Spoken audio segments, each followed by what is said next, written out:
Hey, sorry we're really late. Um, we've had a horrible migraine all morning and just been trying to get it to go away. So, sorry about that. We'll just wait for people to go ahead and start showing up.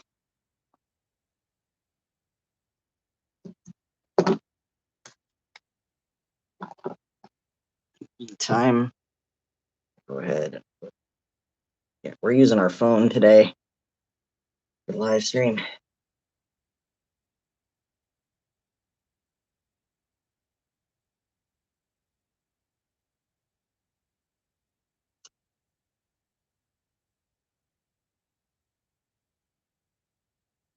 Hello.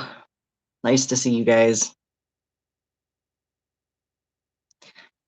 Not doing so great. We've had a terrible migraine all morning that doesn't want to go away, but hopefully it'll quit here soon.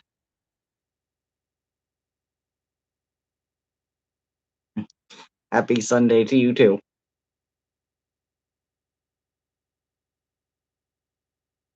I'm gonna have to bring this closer to me because I can't read otherwise. Yeah, migraines suck.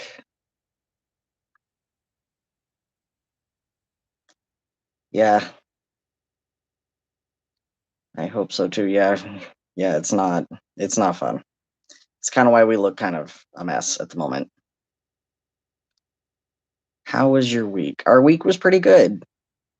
It was good overall. Went horseback riding, um, hung out with my daughter, spent time with my husband. The littles got to watch some different shows they liked.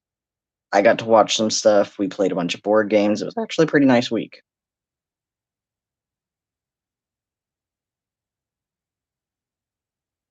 Today hasn't been the best for us either. Sorry to hear that. Oh, I'm sorry to hear that today hasn't been the best for you guys either. That sucks.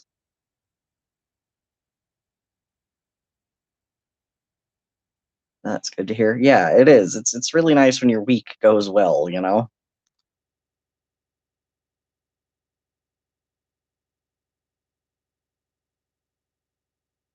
And sorry for the bit of a glare here. We're on our phone this time for the live stream, so let me see if I can fix that.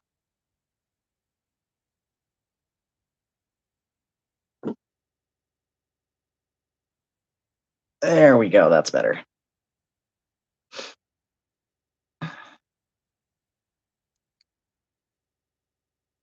Yeah, we actually got a new camera and a microphone and stuff to be able to set up for this, but I just did not have the time to get it set up or the energy to deal with it. So we're just using our phone. I thought your glasses were broken for a second. Yeah. Yeah, it's just a glare from the light.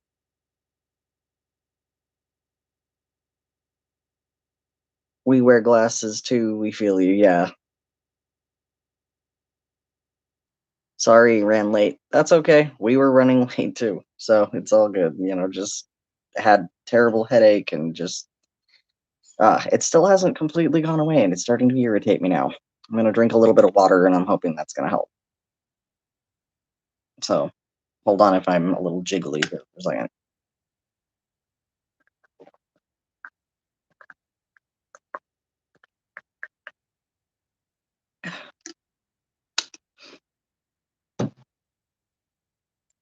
I mean, I wouldn't think we're dehydrated. I drank enough liquids last night for like 10 people, so I don't know what we did, but headaches suck.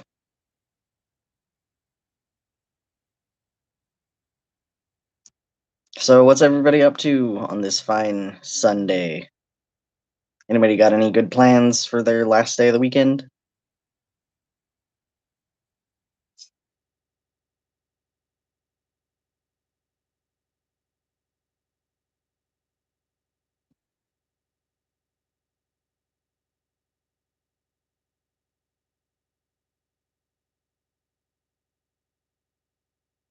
Yeah.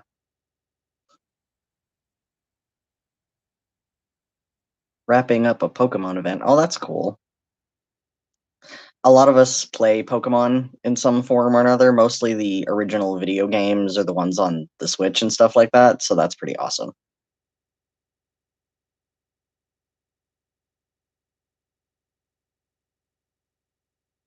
We were about to exercise. Hey, exercise is always good.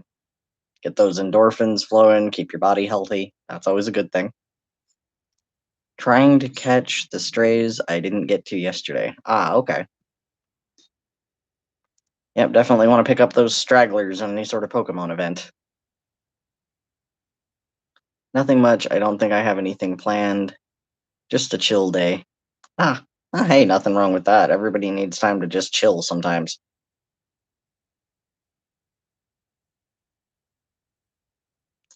Pokemon Go has a Kanto event. You play Pokemon Go? I don't, and none of the rest of us do, but my husband and some of his system mates play Pokemon Go.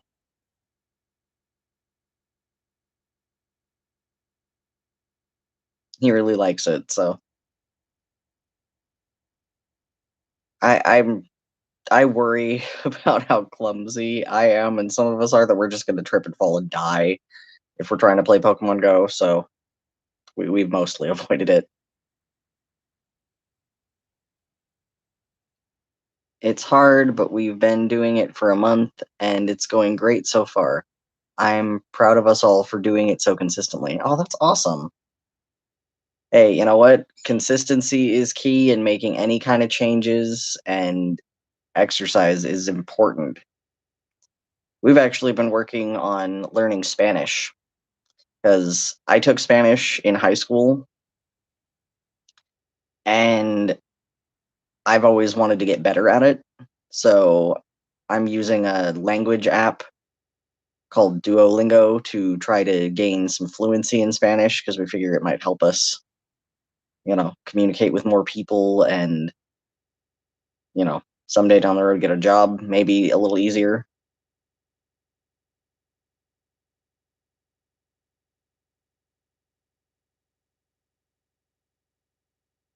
Agreed, Squip. Congrats, Michael. Keep it up. That's awesome. Yay for support. Support is good. Yeah, we're actually trying to work on getting some more exercise too, because lately we've just been kind of bleh, but got to keep working on it.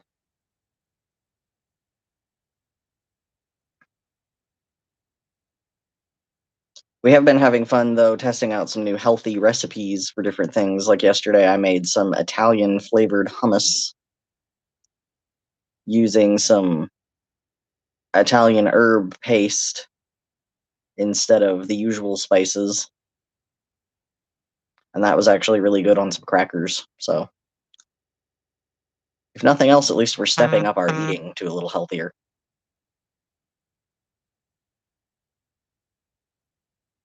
Hold up, I just got a text message. What's up? Oh, hold on for a quick second. My husband needs me to grab something for him. I'll be right back. So, hold up.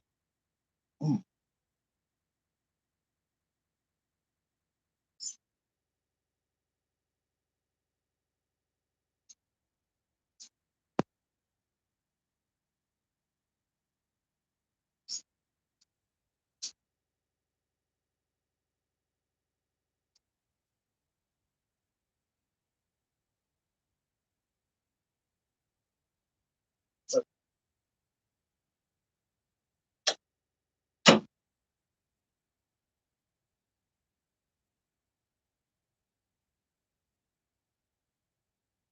okay, sorry about that.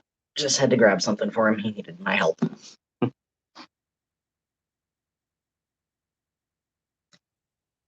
Yeah, so anybody else who is a system, anybody else find that getting enough exercise definitely has to be a team effort? Because we find it has to be a team effort or it doesn't get done. Because if just one person is trying to do it, it just never seems to work out.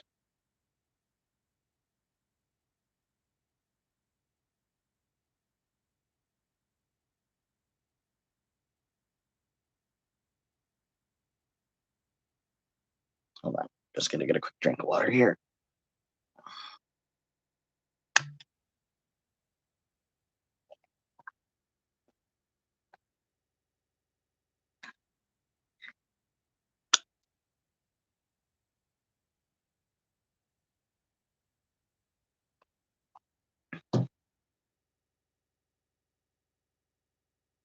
Schedules and team responsibility, yeah, that can help, but doesn't exactly make people want to do things when they don't really feel like it. Oh, yeah, definitely. We've had days where we only did like 10 minutes because the person fronting was too tired. But other than that, all the people who front regularly do it. Well, that's awesome. Yeah, the problem we've had for like the last month is just that we're just so wiped out by the end of the day that we just want to sleep forever, and then it's an effort.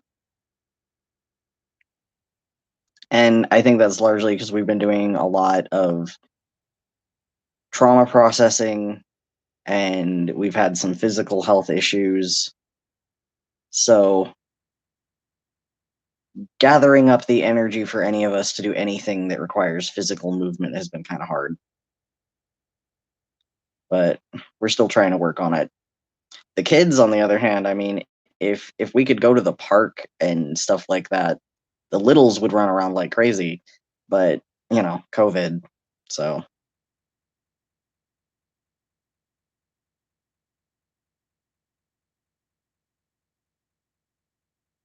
hi there, nice to see you. Oh, hello.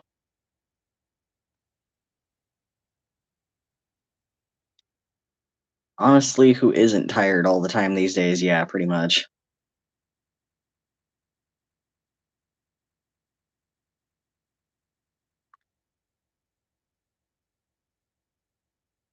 Hold on. We're gonna make it clear. Oh, there we go. Trauma processing. That's a lot of skull sweat. Skull sweat. That's what I've not heard before. But yes, it is. It's a lot of work. And uh it's not fun work, but it's necessary. It feels better once we've gotten through a particular issue, but going through it is not fun. Coming out on the other side, things feel much better. But actually slogging through the individual trauma stuff, not at all a pleasant experience.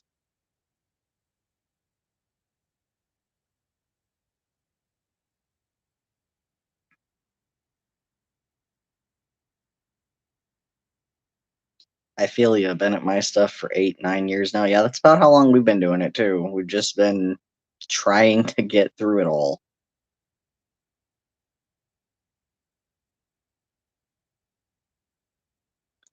But it's rewarding to see the memories reworked and have less impact. Exactly. It is. It does make a huge difference when you can realize that, hey, this thing's not affecting me as much anymore. Or, that, oh, this thing that used to be a huge issue is no longer an issue. Like recently, we had a breakthrough about the fact that because we grew up with constant conflict all the time, conflict is normal for us, but we didn't like to make conflict in our real life because you don't want to mess up life. That's not any fun, and then you have to deal with all kinds of unpleasantness. So instead, we would end up on forums online arguing with people on the internet about really silly things that really didn't matter, like comics and different other things like that, because we were so used to conflict that we sought it out, I guess. And we had the breakthrough that that's really not good for our mental health. So we're working really hard on not doing that anymore. Now, instead of arguing with someone, we just say, hey, agree to disagree. You have your opinion. I have mine. Let's move on, you know? And I mean, if it's just, hey, I want to explain how I think to you, then yeah, we're happy to hear people explain it. But if they get like aggressive or really argumentative or hostile, then we're just going to be done. And that's actually really helping us to feel better.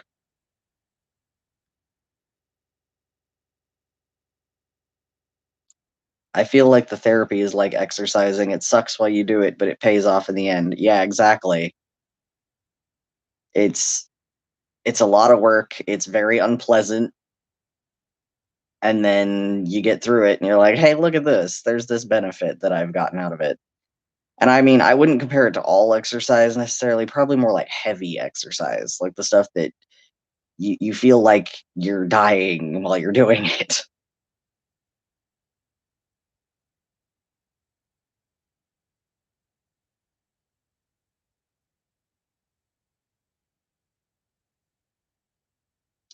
Hello.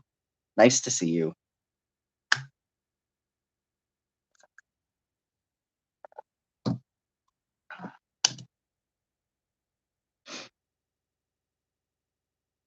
But yeah, definitely trauma processing is important. It's just not the most fun thing ever. I mean, it's definitely helping us. So I mean that's good, but oh my goodness. We've got quite the list of things to slog through.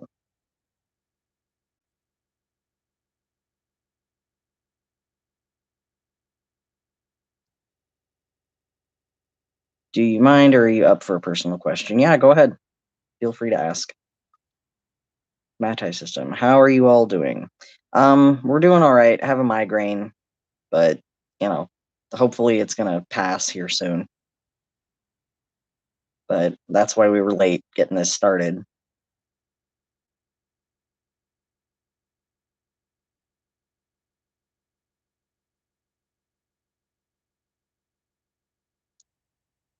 Physical exhaustion is a huge trigger for us, so that's a fun bonus that we have to deal with while exercising. Yeah.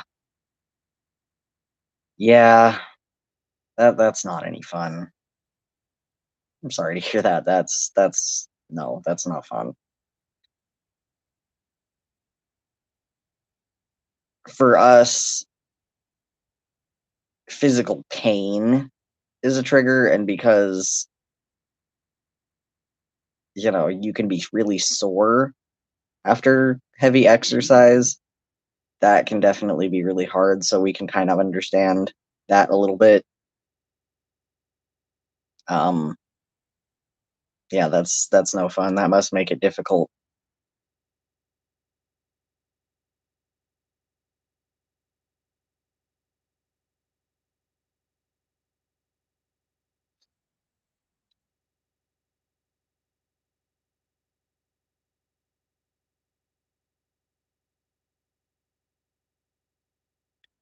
My partner is starting to broach the question of being more committed to our relationship. Any insights into your experience, things I should keep in mind? Um, well,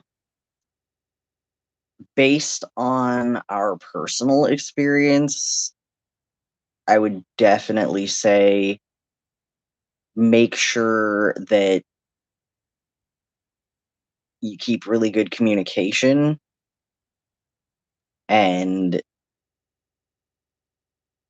take things slowly at first, because any sort of big relationship change that involves a lot of trust, and trust is a fragile thing, especially, for people with trauma, as you know. So it's definitely a good idea to talk through things, make sure that you're really aware of each other's boundaries, and, that you've talked out all of the necessary things, like what are your thoughts on the big things in life? What values do you want to take into your relationship at this next level? What do you want to focus on? What are you looking for out of this particular leveling up of the relationship. What does that mean to you individually, and what does it mean to them? So it's definitely a good idea to just talk all of that out and figure out exactly what taking it to the next level means to both of you.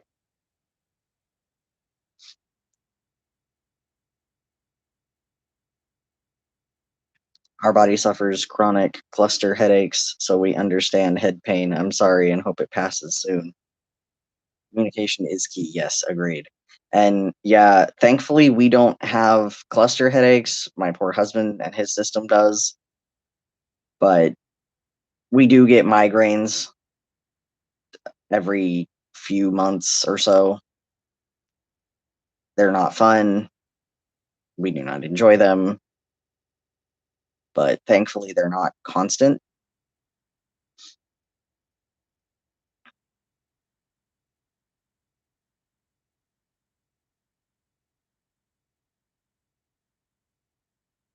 But um, oh, another recommendation if you're going to a new level in your relationship is work through any problems the two of you have and any of the others in the system have all together before you move forward. Like, it's honestly our recommendation, get couples counseling before there's big problems. Make sure that if there's any issues that are there that maybe you guys have been thinking, oh, well, it's maybe not that big of a deal, or putting aside because, oh, well, it doesn't really bother me that much. Make sure you talk that kind of stuff out, because what starts out as little things can very easily become big things, especially as more commitment is involved. So it's definitely a good idea if there's any issues at all anywhere that they get talked about before moving forward.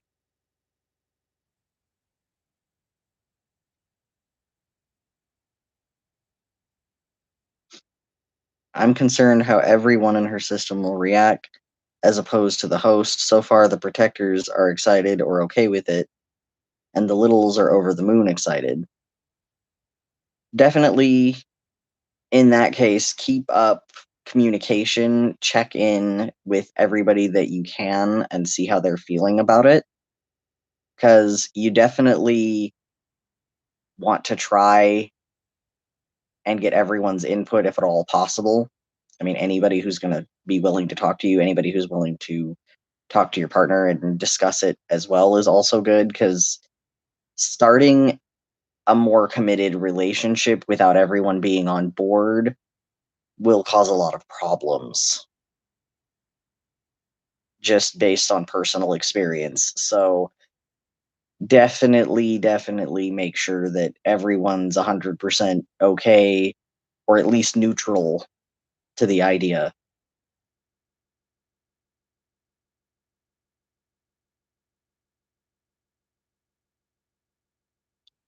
We have news if you want to know it, but if you don't, that's okay too. Hey, we love news. What's up?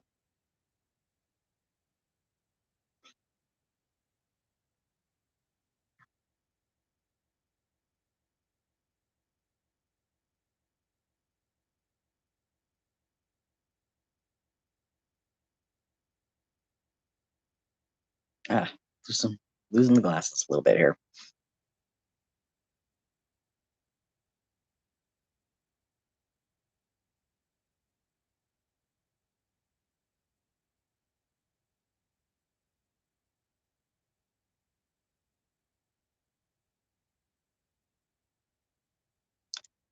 But yeah, in terms of, you know, going forward in a relationship, definitely make sure that everyone is okay with the idea, or at least neutral to the idea. If anybody is absolutely against it, make sure that things are talked out with them and that they're on board before you try moving forward, because it will not end well.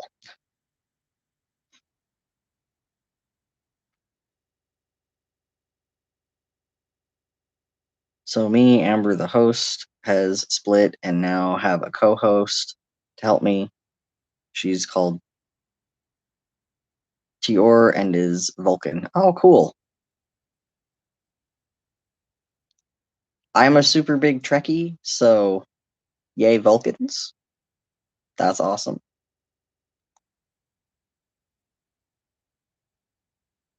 Silicon, hi, sounds like Kit. Hi, yes, it is. It's me.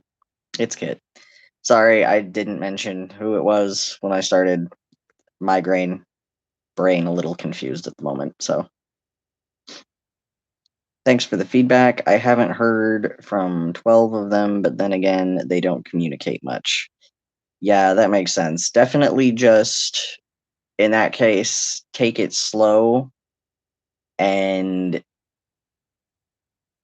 keep communicating. And if any sort of issue comes up, definitely deal with it when it comes up. Don't leave it for later. Make sure that everyone feels heard and validated and like their input is important. And that should go a long way in making sure that everyone is cool with cooperating with that. Because usually, in our experience, when other members of the system get the most unhappy or angry or prone to lashing out in any way is when they're feeling unheard or dismissed or ignored. So definitely keep an eye out for any sort of issues there.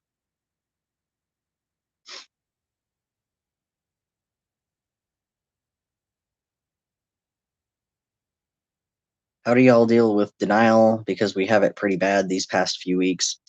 Um, Usually the way that we deal with that is we sit down and we look at all of the evidence that shows that this is very real. And like more than once when I've been struck with denial, I've had other members of the system be like, hey, this is silly. We're right here. And then do something really obvious to show me that, hey, look, see?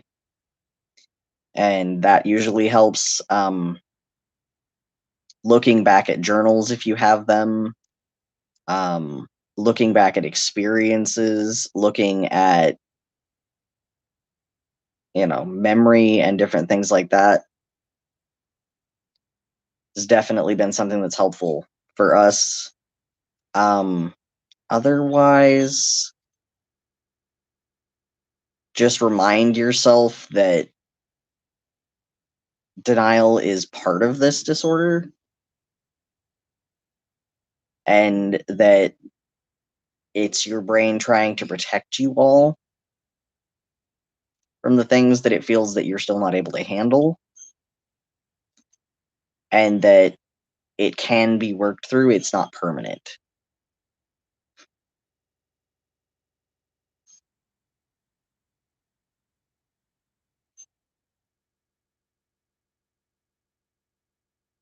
If you have a particular recurring dream, how do you tell if it's a memory or just a dream?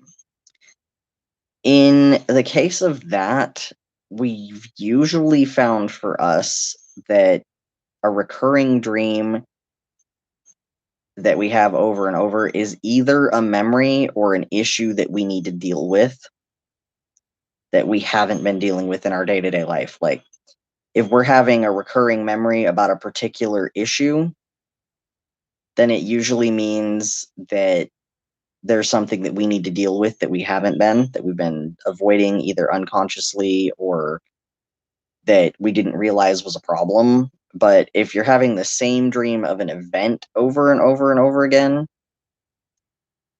we've usually experienced that to mean that it was a memory, and then looking into things and talking with people that are safe that we knew from childhood, we've usually found that those are in fact memories. Um, Now, of course, because it is a dream, it's not always going to be 100% accurate to the memory. If it is a memory, your brain does weird things when you dream. So there may be parts of it that are less accurate than others just because it's in a dream state, but that doesn't mean that it's not true at its core. It's kind of one of those things like memories under trauma can be distorted in the details, but the core of the event is always accurate. You may not remember exactly what this person looked like or did, but you remember what happened, if that makes sense.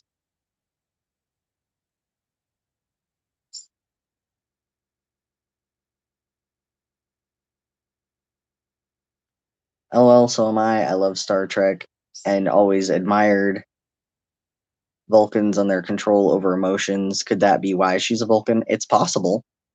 Your brain tends to just be like, hey, this is what we need, so this is what we're going to have, and draws on whatever is in there, whatever sources that your brain has to draw on from experiences, from things you've watched, read, seen, or otherwise experienced. It's going to draw on that and say, these are the traits we need right now, so this is what we're going to have. At least that's our experience of it. But yeah, it's very possible that that's why, is because you admire those traits and your brain in this most recent split decided this is what you needed.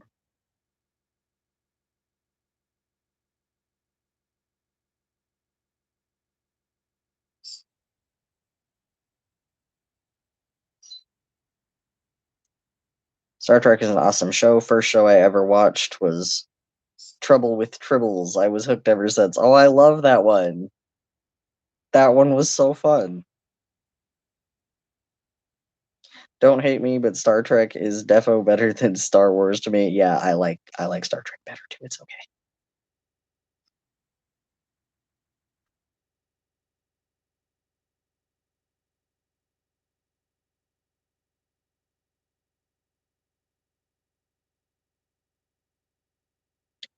Also, can you read in the dream? Reading is harder in dreams than memory of reading something. Very true.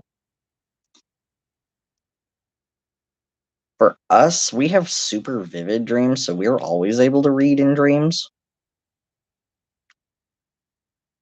And our dreams are usually fairly realistic, at least in the terms of physics and things like that. I mean, we have some that are a little out there, but definitely that's something that we can do. I'm not sure if that's something everyone else can do or not, but we can usually read in dreams. Shiny Kabuto. Hey, that's pretty cool. You don't find shiny as much. Oh my god, it got really dark in here all of a sudden. Hold on. Let me just open a curtain just a little bit. Okay. Oh, that was bright. Oh, my head. Ow. Okay, no, no. Light is bad. Light is bad. Ow, ow, ow. Okay. There we go. Okay, now it's a little bit brighter in here, and the light is no longer in my eyes.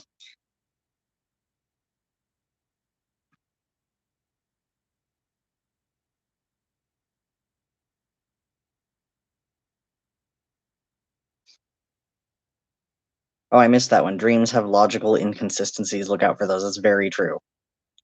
Dreams will usually have things that don't make any sense. Whereas memories, they're consistent with the real world, if that makes sense. May I ask a question, please? Of course, go ahead. Ugh, itchy.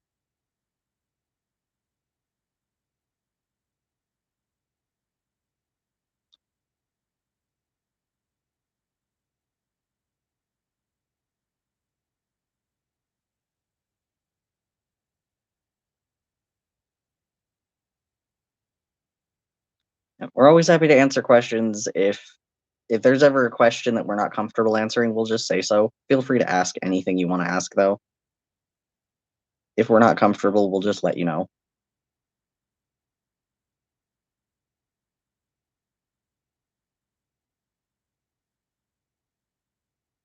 I'm kind of at the point where things keep coming up that make me think something is wrong, keep coming back to OSDDID, but then freaking out and being so confused. Is this the denial thing? It can be. It's definitely possible that that's what's happening. Um, if you don't have a formal diagnosis of a dissociative disorder, then that's definitely something to seek out if you're able to do so, because that will help to mitigate any sort of problematic symptoms that you're having from any comorbid issues or anything else going on, and it'll make sure that that's exactly what's happening. But yes, that is very similar to our experience of denial, so it is very possible that that's what's going on.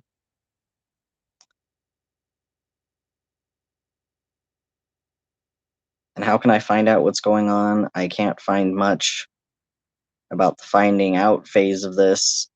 Hope I'm not using all the wrong words here. My brain is being weird today. Hey, that's fine. You know what? Our brain is weird quite frequently, so it's okay. But yeah, in terms of finding out for sure, definitely if you are able to do so, seek professional advice because they are going to be able to provide you with information and assessments and things that no one online could possibly help you with that would help you to be more concrete in what's going on, and they could help explain what exactly is happening, why it's happening, etc. But if you do have a dissociative disorder, it is definitely recommended to get treatment because they are more complex disorders to deal with because they involve difficulties in memory a lot of the time and other symptoms that can be a little bit more complicated to treat. So it's definitely something that professional help is recommended. It's it's not really something that you can go on your own at it forever with positive results in our experience.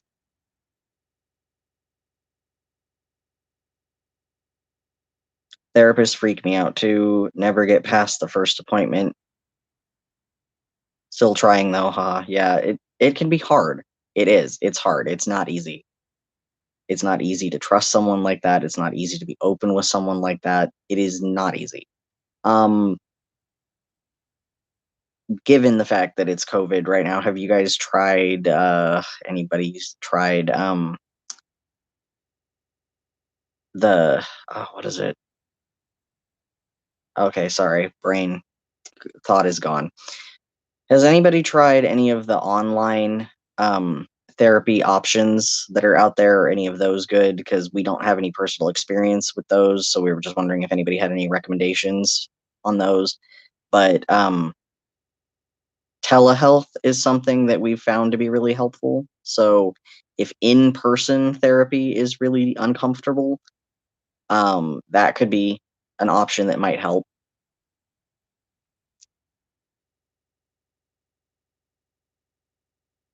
Okay. So me, Amber is an alter,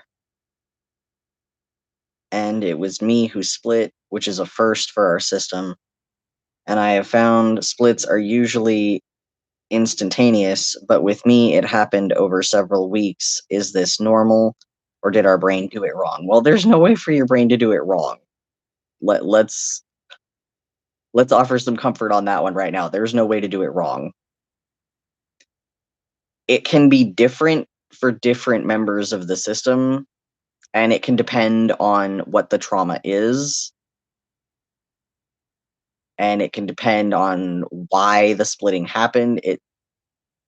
There's no 100% concrete way that it always happens all the time for every system. So, no, you didn't do anything wrong.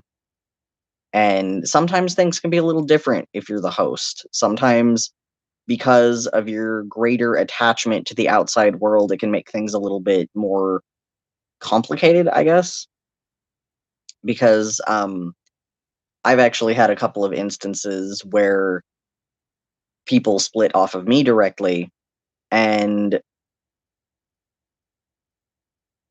it was more that the split happened instantly, but they, I guess, formed over time, if that makes sense. Like, they split off from me and then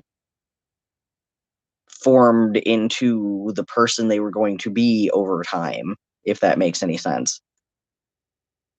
But every system is different, so there's not one right or wrong answer.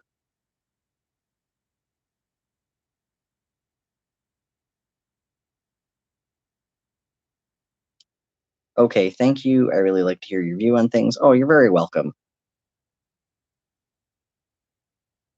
Really hope it helps and that you're able to find a method of help that works for you. If therapy is a really difficult one in person, definitely try the telehealth. Try, if talking in therapy is really hard, writing letters and then giving them to the therapist is something that we've done many times and have found to be extremely helpful in dealing with things that we just weren't able to get out in physical words. Um, and workbooks that are specifically geared towards particular issues when done with a therapist can be very helpful because then it gives you something to focus on besides talking directly to the therapist. You're reading something together that can help as well.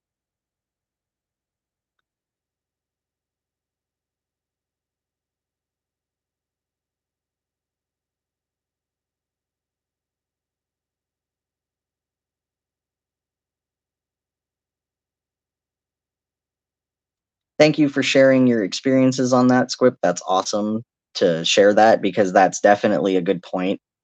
Um, when triggered, definitely those emotions can shut down. So that may have something to do with certain splits as well. That's very true.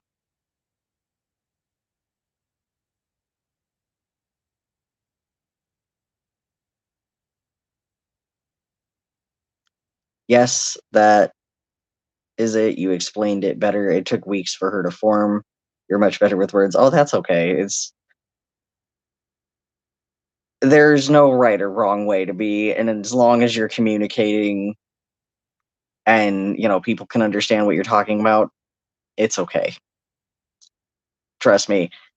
We're not always perfect with words either, even me, and that's part of my entire function is to be the functional one who seems quote unquote normal and all of that. I mean, I was the kid who liked reading the dictionary. So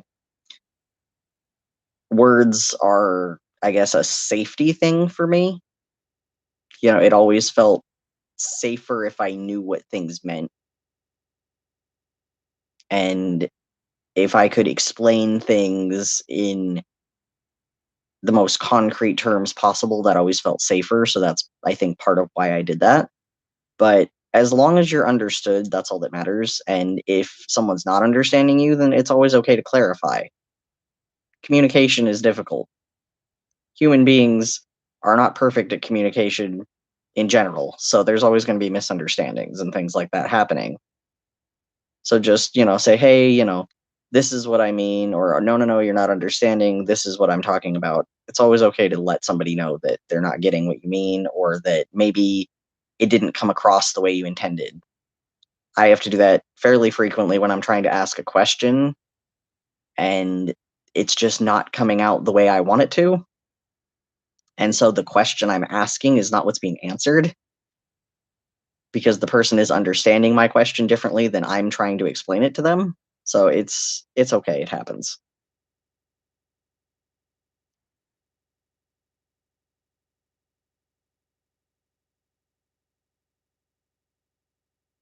Script, yes, I have anxiety, severe anxiety and PTSD, and always hated not having control over my emotions and the pain, panic, attacks, etc. So definitely makes sense. Thank you. Yes. Thank you for sharing about your experiences with the PTSD script because that is very true that, it can definitely have a huge impact on your emotions when triggered.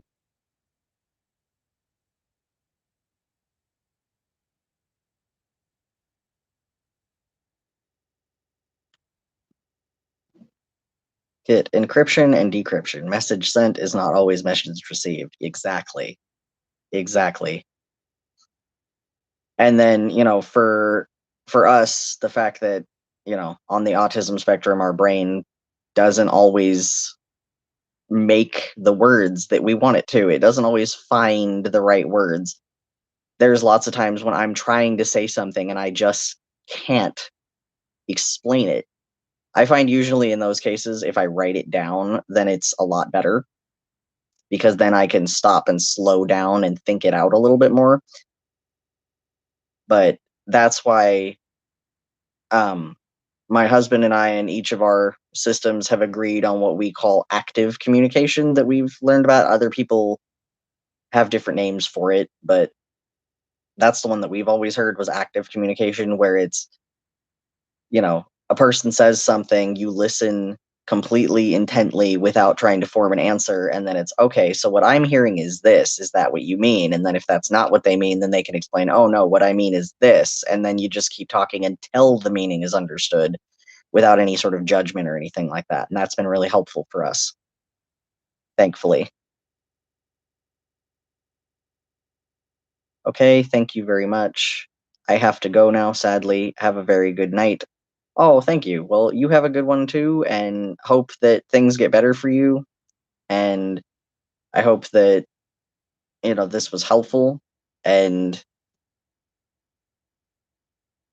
just that things start making a little more sense and improving a little bit more. So you're very welcome on that one.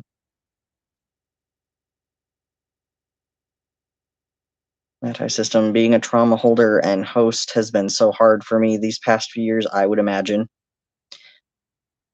I, as our host, do hold some trauma, so I can relate to that. I mean, I don't hold the more extreme traumas that we experienced, but I do hold some of the more, I don't even know how to say that. Um, some of the more common traumas in our life, I guess, if that makes sense, like the day to day traumas of, certain experiences, I guess. The ones that I guess were seen as something that I could handle as the host and still appear quote unquote normal. So I don't know. It's because there's no such thing as, oh, well, this trauma is worse than that trauma. The worst thing you've experienced is the worst thing you've experienced. It's the worst for you. You can't compare pain. So I'm not really sure how to explain that in a way that makes sense, but I guess it was the ones that for us were more tolerable.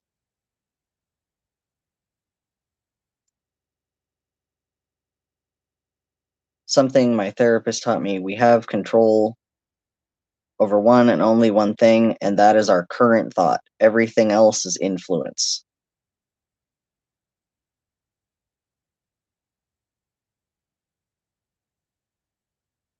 That's pretty awesome. That's actually a really good thing to share. Thank you for sharing that, Squip. That's actually very helpful.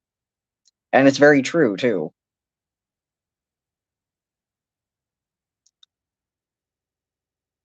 Is your partner also on the spectrum?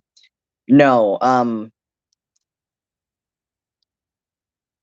My husband and his system, they are neurodivergent because they have ADD, but not on the autism spectrum. So while there are certain overlaps in ADD and autism spectrum stuff, meaning that we can kind of understand each other's experiences more so than maybe someone who is not neurodivergent, it's definitely not the same experiences. in every case. So it's one of those, we can get it from the standpoint of, oh, hey, I understand this from this experience that I had, but it's not exactly the same. But it does help us to understand each other a little bit better. So that is nice. Hi from the Hyper G system. Hello. You're welcome, Kit. Aw. NT and ND communication can be tricky. Agreed. We've generally found that communicating with anybody who does not have any sort of neurodivergence, they don't have any sort of mental health issues, they don't have any sort of neurological differences, that there's a lot more miscommunication that seems to happen because people, as a rule, tend to think their experience is universal. And until you learn that it isn't, and to remember that when you're talking to people, it can get kind of difficult. And unfortunately, not a lot of people are taught that your experience isn't everyone's experience. And we've even run into that with other people who are neurodivergent, that a lot of people think that the way they experience things is the way everyone does. And that's not true. Everyone's an individual. So everyone experiences things differently. It's why what may be incredibly unpleasant or traumatic for one person may not be for another, and vice versa. So it's definitely one of those difficulties in communication of remembering that other people see things from a different perspective.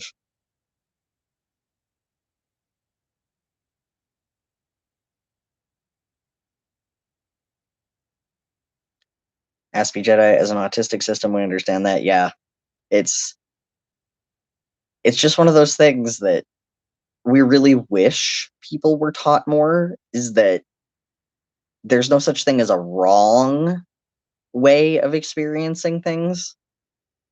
There's healthy and unhealthy ways to cope with experiences, but there's no wrong way to perceive an experience. Like, it's not wrong if an experience isn't traumatic for you, or is traumatic for you, or is neutral for you, regardless of what it is.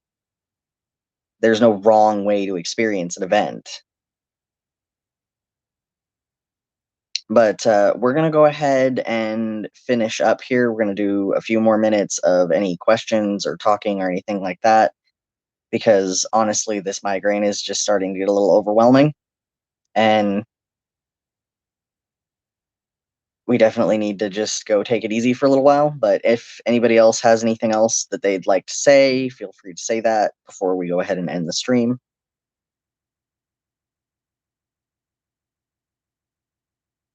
8 billion people on this planet, 8 billion ways to look at anything. Agreed.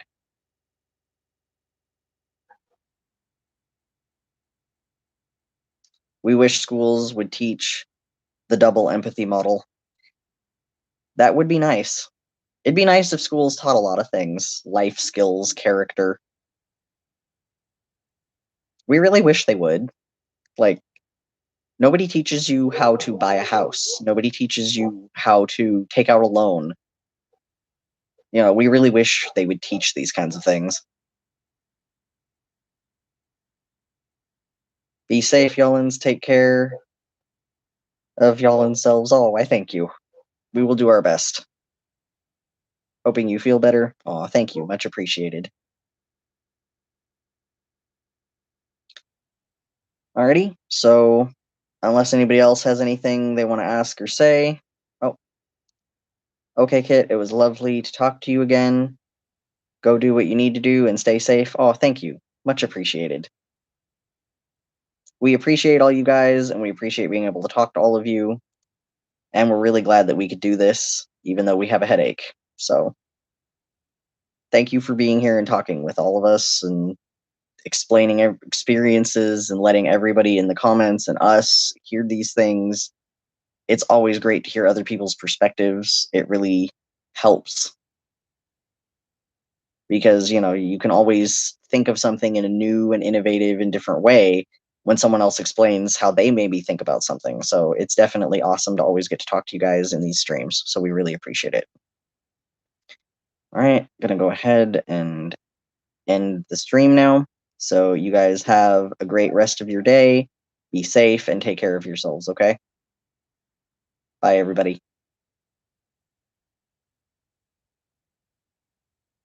Thank you for making the effort while not feeling great. You're very welcome. We always try, you know? We always want to try to keep to our commitments. We don't like reneging on something that's a promise from us. You too? Aw, thank you. All right, everybody. Have a good one.